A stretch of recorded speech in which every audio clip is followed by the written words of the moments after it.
মেয়েদের প্রতি অবহেলাটা বরাবরের জন্যই রয়ে গেল। আগে 7 বছরের মেয়েকেও বিয়ে দেওয়া হতো কোনো এক বয়স্ক পুরুষের সাথে।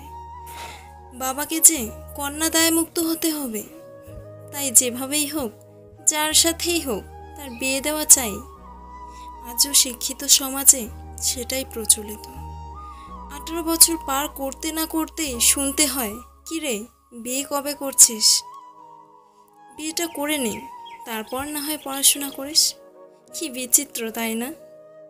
মেয়ে বলে তার কোনো ইচ্ছা, তার কোনো চাওয়া পাওয়ার দাম নেই। বিয়ে করে পায়ে শিকল পরিয়ে ঘরবন্দি করে দেওয়া হবে, তাকে স্বাধীনভাবে বাঁচতে দেওয়া যাবে না। সমাজ ভালো চোখে দেখবে না।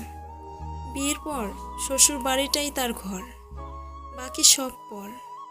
তাই নিজের বাড়ি তাকে যেতেই হবে। নিজের বাড়ি যদি বলাই হয়, তাহলে কখনো কখনো স্বামী স্ত্রীর ঝগড়া হলে স্বামীর কাছে শুনতে হয়, আমার বাড়ি থেকে বেড়ে যাও।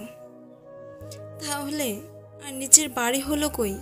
কন্যা সন্তান হলে এখনো কিছু মানুষ মুখ ভার করে ফেলে, বংশের বাতি দেওয়ার কেউ থাকবে না এটা ভেবে।